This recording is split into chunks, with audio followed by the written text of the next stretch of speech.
ओम नमो लोय सब साहुरम।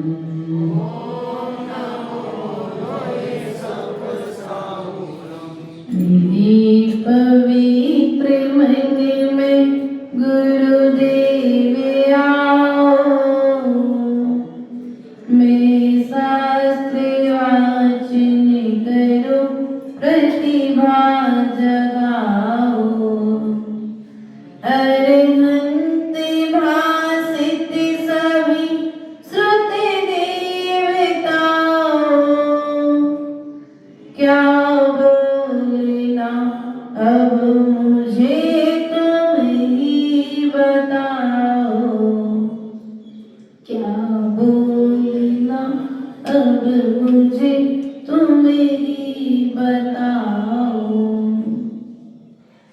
अनंत सिद्ध परमेष्टि भगवान देवादिदेव मूलाय आदिनाथ भगवान शासनायक भगवान महावीर स्वामी की, आचार्य भगवंत कुंद कुंद देव की, आचार्य भगवंत विराट सागर जी महाराज की, आचार्य भगवंत विशुद्ध सागर जी महाराज की, आचार्य भगवंत विभव सागर जी महाराज की, द्वादशांग जिनवाणी माता की,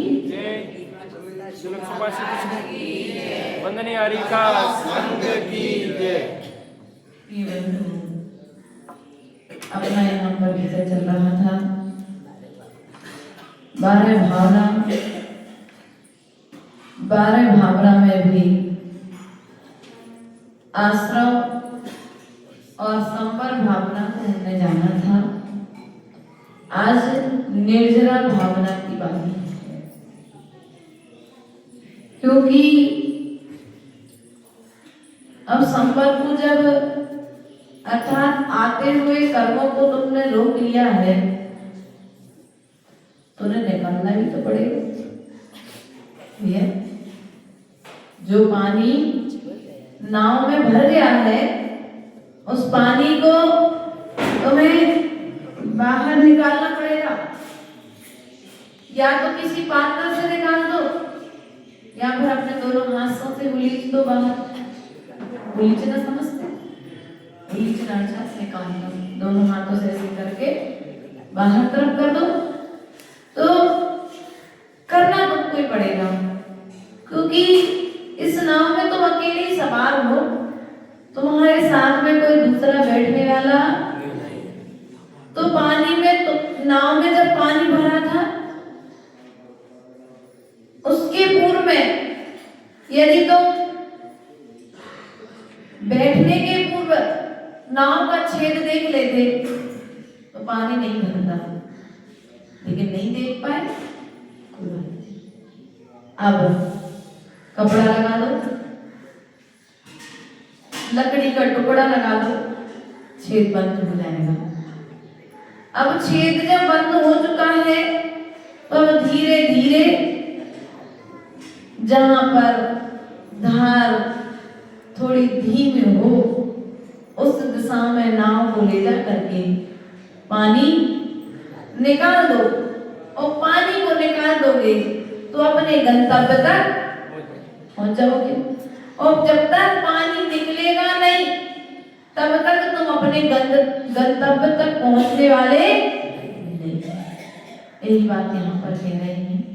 निर्जरा भावना अर्थात कर्म जो आ चुके हैं, उन कर्मों की अब निर्जरा। तो निर्जरा भावना के अंतर्गत यहाँ पर क्या कहना चाहते हैं, हम इस बात को समझने का प्रयास और पुरुषार्थ करेंगे। जो सरी जल रुका सुखता तपने पड़े भारी, संबर लोकी कर्म निर्जरा में सोखन हारी। उदय भोग सभी पाक समय पक जाए आम डाली। दूजी है अभिपाक पकावट पाल विषय वाली। पहले सबके होई नहीं कुछ सरे काम तेरा। दूजी करे जो उद्यम करके मिटे जगत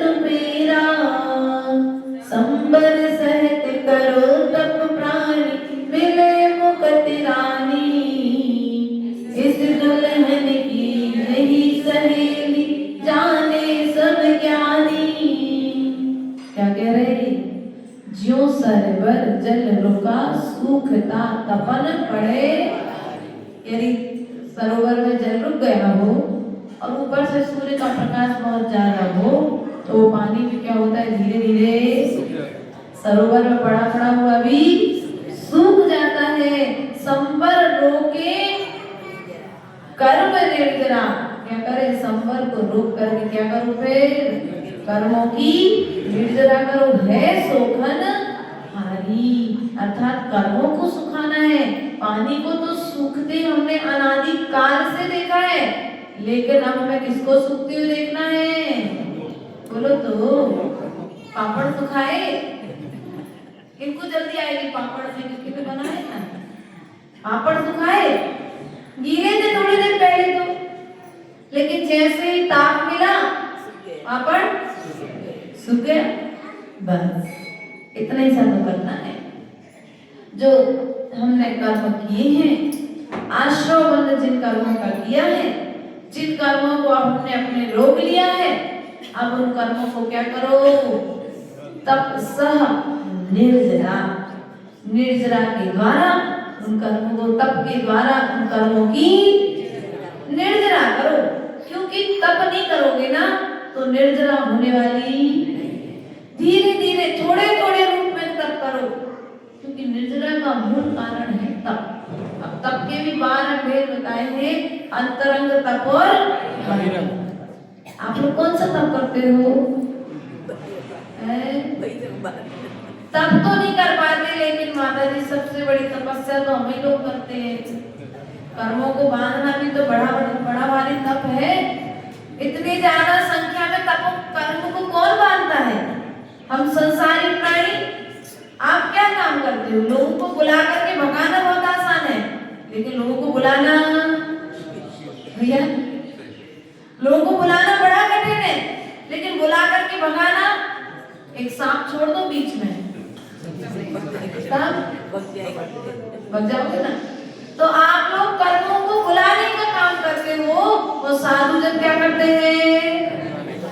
व्यक्ति को नहीं, किसको? कर्मों को भगाते हैं। कितने खराब है महाराज जी लोग, बताओ। कर्मों को भगा देते, बेचारे उनकी शरण में आए हैं, आश्रय लेने के लिए आए हैं, उनके पास में बेचारे भाव भाव उनके साथ में रहते हैं, और एक भाव में उन्होंने बस साधना अच्छी करी और बस कर्मों, सब कर्मों की कहाँ तो देखो 10 भाव से कर्म का उदय चल रहा था पार्श्वनाथ का, और कहाँ साधना करी जो कमठ में उनके चरणों में नतमस्तक। किसके बल पर, बोलो तो, किसके बल पर नतमस्तक हुआ है? तप के बल पर। इसलिए हमारी तपस्या ऐसे होना चाहिए कि तप के बल पर निर्जरा हो जाए, हमारी तपस्या ही कहीं हमें समस्या ना बन जाए। तपस्या समस्या बन जाती है। अरे हम इतने बड़े बड़े उपास कर रहे हैं, कोई हमें पूछने के लिए नहीं आया, कोई देखने के लिए नहीं आया, कोई ने हमारा ध्यान नहीं रखा। अरे भैया तब किसने किया था? अष्टमी चतुर्दशी का उपास, पर्युषण पर्व के उपास किस लिए किए थे? कर्म की निर्जरा के लिए किए थे। लेकिन क्या हुआ सुरेश जी, राकेश जी, क्या हुआ? कर्म का किए किस लिए थे? मयंक भैया का उपास। आगे आ जाओ, सब आगे लो, खाली पूरा आगे लो। मार्बल पर बैठोगे ना जमीन पर, तो ये पैर दर्द करेंगे, कि इस मार्बल की विशेषता है, इसलिए चटाई भी रहती है, तो आपको चटाई लेके आते हो, है ना?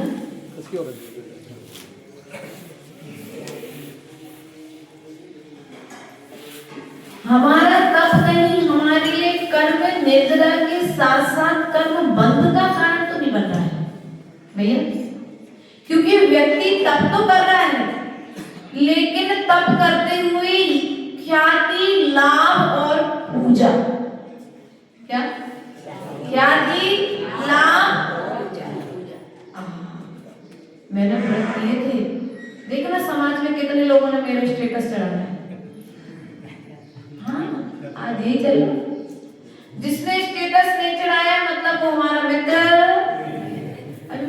दिया मैं बच्चों से मालूम पड़ी बात।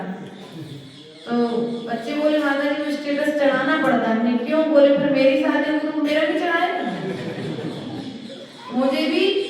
ऐसे तुम लोग व्यवहार निभाने में क्या कर रहे हो? अनादिकाल से एक कर्म की निर्जरा कर रहे हो और दूसरा कर्म का बंध। तो तुम्हारी यह क्रिया घटी यंत्र की तरह है।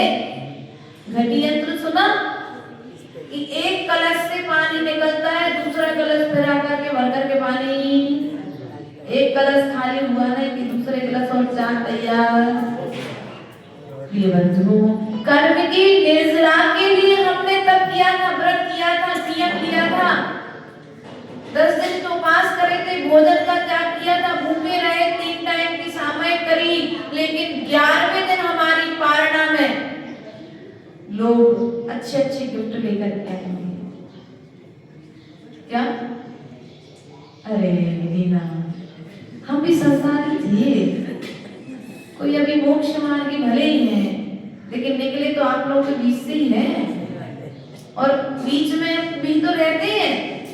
तो बीच में रहते सब तरह की स्थितियां हमारे कर्ण अंजलि का विषय बन जाती हो, कर्ण अंजलि का विषय बनती है। तो मैं विचार करते हैं, देखो तो तुमने कितना महान तप किया था, 10 दिन तक भूखे रहे और अंतिम समय में मेरा नाम नहीं हो पाया मंच पर। मंच पर 20 को तिलक लग गए और 21वां व्यक्ति रह गया।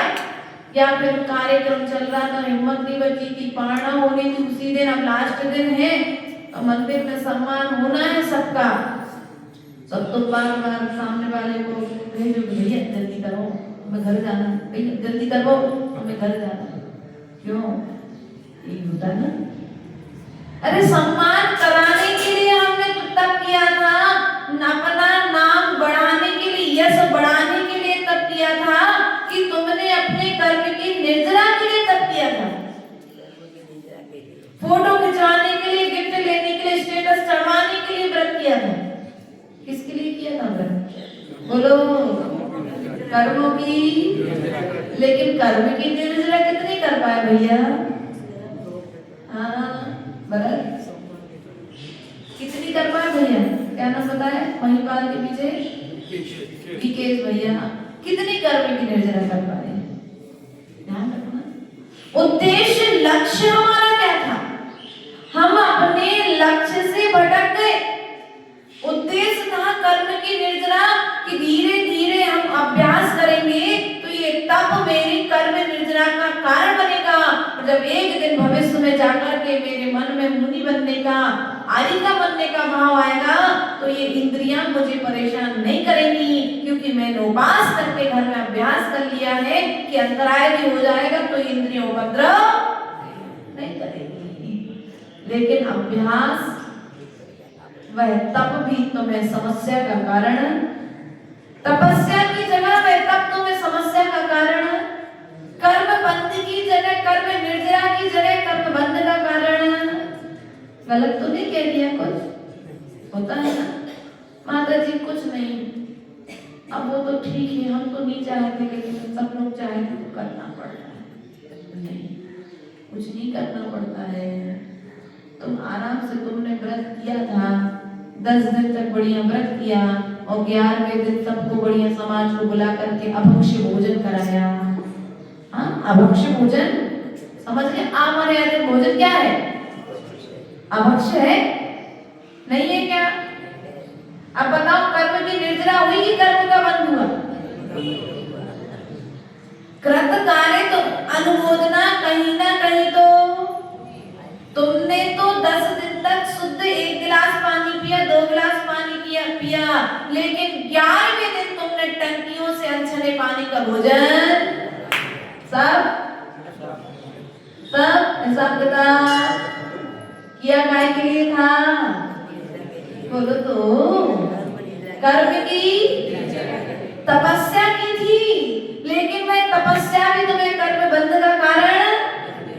जितने समय तक किया था उतने समय तुम कर्म झड़े थे। निश्चित 10 दिन तक तुम्हारे कर्म की निर्जरा हो रही थी, लेकिन 11वें दिन तुमने कब ज्यादा निर्जरा कर ली, बैलेंस बराबर।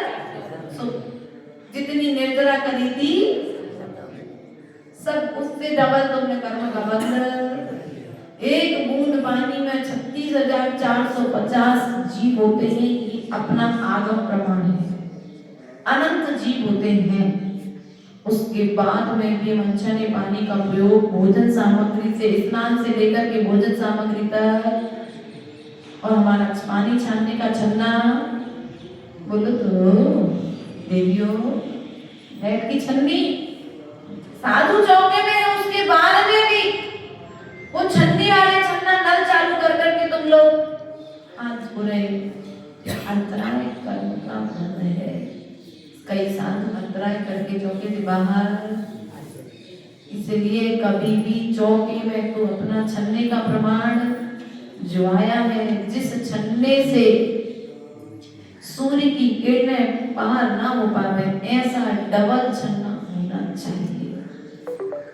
लेकिन तुम्हारा छन्ना कैसा होता है?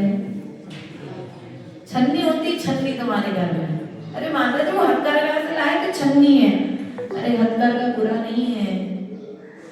छन्नी में तुमने जो जीव थे उन्हें बेलछानी डाली, तो जहां सिलाई लगी थी वो सूक्ष्म जीव उस सिलाई के आड़ में वहां पर रुक जाएंगे कि नहीं रुक जाएंगे। इसलिए कर्म निर्जरा के लिए तुमने चौका लगाया है कि कर्म बंद के लिए? उसके पश्चात में अब बहुत लेट हो गए थे, सो वो पात्र तुमने वैसे ही का वैसे कुल्ला वाला पात्र रख दिया। गर्मी के दिनों में देखा मैंने, और रख दिया। अब तुम तो भोजन करने बैठ गए, उस पात्र में टप टप टप मक्खियां, अब वो जितने जीव मर गए, उस मक्खियां गिर करके, मच्छर गिर करके उसका पाप। कर्म निर्जरा के लिए चौका लगाया था, लेकिन हुआ क्या? कर्म निर्जरा के साथ में भी कर्म का विवेक पूर्वक यदि कार्य करते तो कर्म का बंधन। अब निर्जरा की बात आई है तो हम जहां काम करते हैं गलत, वहीं की चर्चा की जाएगी। अब हम आपको कोई बहुत बड़ा विषय लेकर के बैठ जाएंगे तो कर्म की निर्जरा कैसे होगी? मंदिर की चर्चा बहुत दिन से कर रहे हैं, मंदिर में आकर के कर्म निर्जरा के लिए आ रहे हैं, लेकिन ये मंदिर भी हमें कर्म निर्जरा का कारण ना होकर के कर्म बंध का कारण। पुण्य करते हुए भी यदि हम पाप कर रहे हैं तो फिर तुम्हारी तपस्या तुम्हें समस्या का कारण भविष्य में। इसलिए प्रिय बंधुओं, तपस्या करते हुए कर्म की निर्जरा तो करो, लेकिन ऐसा कोई कार्य मत करो कि तुम्हें भविष्य में आकर के कर्म बंधे वो समस्या रूप में सामने में आ जाए। इसलिए प्रिय बंधुओं, यहाँ पर कहा है जो सरवर जल रुका सूखता, सूखता तो है सूर्य के ताप से जल सूख जाता है, उसी प्रकार से तप के प्रभाव से तुम्हारे कर्म तो निश्चित ही सूखेंगे, पक्की बात है। लेकिन तुमने दरवाजा बंद नहीं किया है, क्या तुमने वो छेद बंद नहीं किया है, तो पानी भरते अंदर।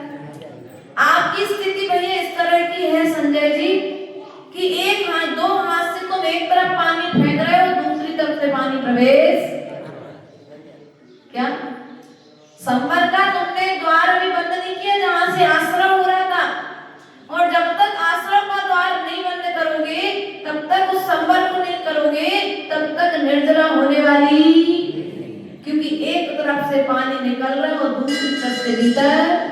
यहाँ तो तुमने चौका लगाया, पड़गामन कराया साधु को, और पड़गान करा करके बढ़िया आहार कराया, साधु आहार करके अपने घर, अपने संत निवास में आ गया।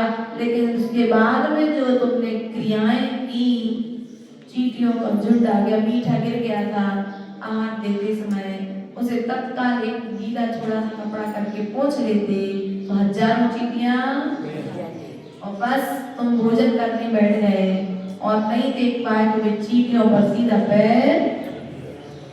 अब देखो होता तो है ना चौके में ऐसा, क्योंकि मैंने स्वयं चौके लगाए तो मुझे मालूम है क्या क्या होता है। हमने निर्जरा के लिए तप किया था, क्योंकि आचार्य गुरुदेव हमेशा कहते थे, भैया माइक के पीछे वाले भैया का क्या नाम, मुकेश भैया, आचार्य गुरुदेव हमेशा कहते थे कि 500 श्रावकों को भोजन कराना बहुत आसान है, लेकिन 5 साधुओं को भोजन कराने के लिए श्रावक को 5 दिन पहले से तैयारी करनी पड़ती है। क्या गलत तो नहीं था? ठीक ना? 500 श्रावकों का भोजन कराने के लिए टाइम नहीं लगता, मेहनत नहीं लगती, लेकिन 5 साधुओं को यदि भोजन कराना है तो साधु श्रावक को 5 दिन पहले से पुरुषार्थ करना पड़ता है, और 5 दिन जब चौका लगाता है तो 5 दिन और पुरुषार्थ करता है। अर्थात वह जितने दिन साधु का भोजन बनाने की जिस दिन से तैयारी कर रहा है, विचार कर रहा है, उस दिन से वह कर्म की निर्जरा कर रहा है। लेकिन कर्म की निर्जरा कितनी हो रही है, हम इस बात पर ध्यान देना। हमने उपवास किए, व्रत किए, नियम किए, संयम किया, सब कुछ किया, लेकिन निर्जरा हुई कि कर्म का बंध हुआ। ऐसा नहीं कि तुमने तो आज भोजन का त्याग कर दिया, अब भोजन का त्याग करने के पश्चात में तुम्हारा तो उपवास था, अब तुम्हारी कोई व्यवस्था नहीं हो पाई घर पर, सुबह ऊपर चिल्लाने लगे, बेटे पर गुस्सा होने लगे, पत्नी पर गुस्सा होने लगे, बच्चों पर गुस्सा होने लगे। नहीं भैया, आप महान तप कर रहे हो, तो अंतराल क्या है? कसायों का त्याग करना भी तो तप है। क्या? जिनवाणी के पेज पलटना तप है, गुरुओं की वैयावृत्ति करना, स्वाध्याय करना तप है, गुरुओं की वैयावृत्ति करना तप है, तो वहीं पर कसायों का निग्रह करना भी तो तप है, कसायों का त्याग करना भी तो तप है। हम तप तो करते हैं, लेकिन भीतरी कसायों का त्याग, इसलिए आचार्य भगवान ने कहा है कि कसायों के त्याग सहित जो तप किया जाता है वही तप कर्म की निर्जरा का कारण है, और कसायों से सहित जो तप किया जाता है तो तुम्हारी क्रिया एक तरफ से पानी निकालना है और दूसरी तरफ से पानी भीतर में प्रवेश। तो नाव का पानी तुम कभी निकाल पाओगे क्या बाहर? बोलो, कर्मों के बंध से छूट पाओगे क्या? एक तरफ से रस्सी ढीली हो रही और एक तरफ से रस्सी भाया ना छाछ बनाते थे, जब एक तरफ से रस्सी ढीली हो रही है, दूसरी तरफ से रस्सी टाइट हो रही है, तुम्हारी भी कुछ तब की स्थिति कि करना किस लिए था। अब यहाँ पर कहा तीसरी लहर में उदय भोग सभी पाक समय पक जाए आम, जैसे समय होते ही आम डाली पर पक जाता है तो उसे कहते हैं सविपाक, वो आम ही खाते हो। लेकिन कुछ कर्म ऐसे दूजी है अविपाक पकावे पाल विषय, कुछ आम समय के पहले पाल में रख करके पाल जाते हो, उसको दबा करके रखते तब उनकी विधि होती है ना। तो पाल में आम को पका ले तो आम पाल में भी पकता है और समय के साथ में भी पकता है। तो कुछ कर्म ऐसे होते हैं जो समय के पहले हम तप के माध्यम से उन्हें बिना भोगे भी क्या कर देते हैं, कर्म की क्या कर रहे, कर्म की निर्जरा। तुम्हें वो कर्म उदय में आए ही नहीं, और उदय में आए बिना वो आया और कैसे चला गया मैं पता पड़ा क्या। कई बार ऐसा हो जाता ना, घर में कुछ रिश्तेदार आते हैं, कुछ बच्चे आते हैं, अरे हम अभी तो आए, बोले हमें तो पता ही नहीं पड़ा, हम तो वही सामने बैठे थे। कई बार अपने साथ ऐसा हो जाता ना। ऐसे हम जागृत होते हैं, बिल्कुल सचेत जब होते हैं तो तप के माध्यम से कर्म जो हमने बांधे हैं वे उदय में तो आते हैं, लेकिन साइलेंट पूर्वक धीरे से निकल जाते हैं, हमें कोई कष्ट देते हैं क्या। इसलिए तप के माध्यम से अभिपाक निर्जरा करने का प्रयास करो। सविपाक समय आने पर वो तो हम लोग क्या कर रहे, उदीर्णा कर रहे कर्मों की। मिट्टी में से नीचे से पानी है तो उस पानी को मिट्टी अपने हाथ से खोद खोद करके मिट्टी अलग कर रहे कि भैया वो पानी प्रकट हो जाए, वो पानी प्रकट हो जाएगा तो अर्थात पानी प्रकट करना जो हमारे कर्म है, हम धीरे धीरे मिट्टी निकाल रहे, स्वयं अपने कर्मों को उदय में ला रहे। आपके मन में एक प्रश्न आता है ना बीते माता जी, हम श्रावक इतने बीमार नहीं रहते जितने साधु संग बीमार देखा जाता है। वास्तविकता में ध्यान रखना, मैंने भी ये स्वयं अनुभूत किया कि जो घर में बिल्कुल स्वस्थ रहते थे, मोक्ष मार्ग पर आने के बाद वे अस्वस्थ हो गए। क्यों? शुद्ध भोजन किया, घर में तो थे, शुद्ध भोजन नहीं करते थे, ध्यान नहीं करते थे, पाठ नहीं करते थे। अब तो यहाँ सुबह से लेकर के शाम तक धर्म ध्यान चल रहा है, सुबह से लेकर के शाम तक शुभ क्रियाएं चल रही है। तो क्या हो रहा है? हम लोग अपने कर्म को स्वयं बुला रहे हैं, क्योंकि कर्म भी पुण्य के उदय से उदय में आकर के जड़ता है। पापी जीवों के कर्म भी जल्दी से उदय में, इसलिए हम लोग कर्मों को बुला रहे, भैया आ जाओ, उदीना कर रहे, आ जाओ। फिर आकर के वापस सांप जब घर में घुसा था, जब खुश हुए थे कि निकला था जब। ओ भाभी, क्या नाम? खंबे से क्यों गीत जाएगा, बहुत पुराना हो गया। हाँ, संगीता भाभी, सांप आपके घर में घुसा था, तब आप खुश हुए थे कि सांप निकला था जब? है? बाहर गया था, जब तक सांप घर में रहा था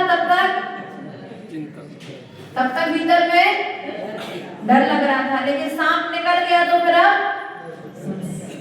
हम लोग की स्थिति वैसे ही है। अब कर्मों को हम बुला रहे हैं, आ जाओ। वो बुलाने के बाद अब वो कर्म क्या है, बाहर जब जा रहे हैं ना, बड़ी खुशी हो रही है। उदय में आए, उस समय दुख नहीं था, लेकिन आकर के चला गया, इस बात की हमें। और तुम लोग करते क्या हो? तुम्हारी क्रिया कुछ उल्टी है।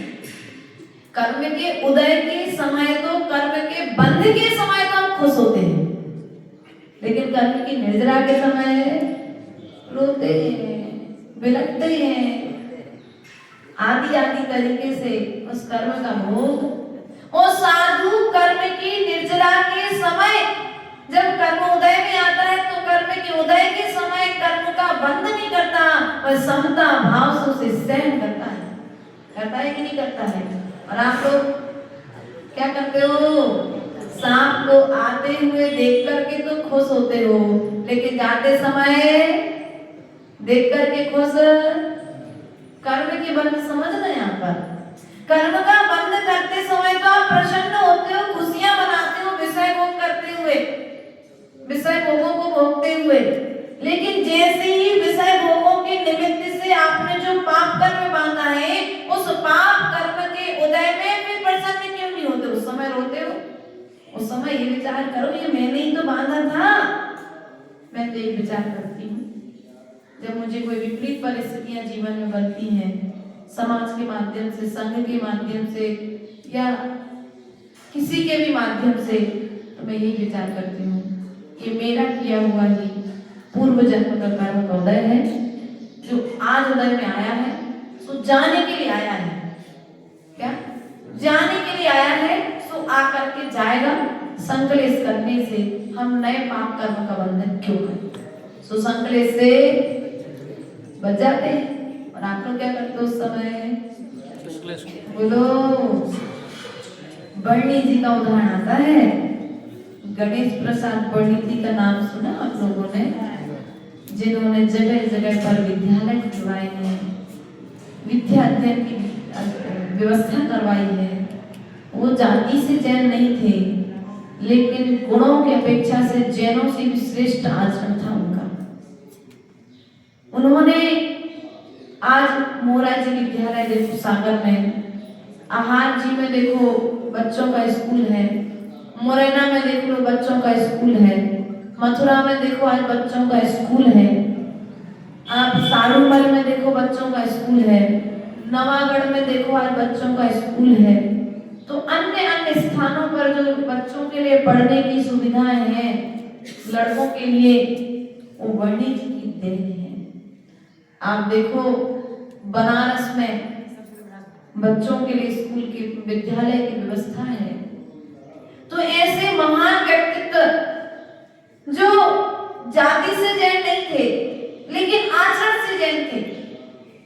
एक बार उनके लिए पैर में फोड़ा हो गया, पैर में फोड़ा हो गया, तकलीफ तो बहुत थी। रोम टूटा, जानते हैं आप लोग, बाल तोड़।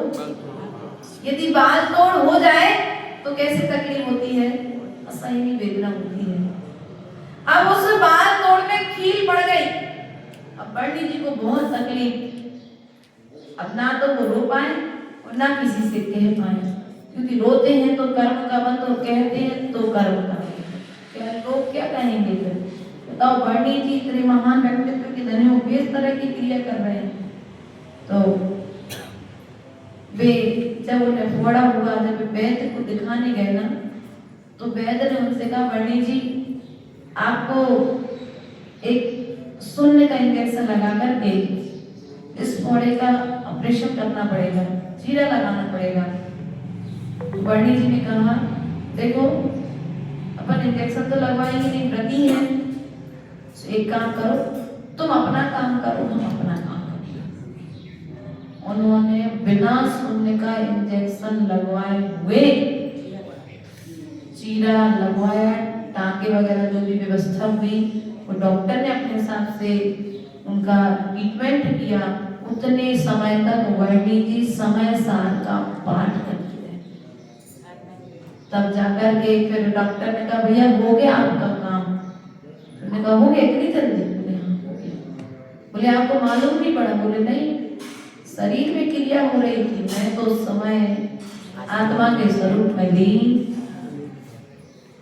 इसलिए प्रिय बंधुओं, कर्म का उदय आएगा आएगा, लेकिन उस कर्म के उदय में कर्म की निर्जरा के लिए तैयार रहना।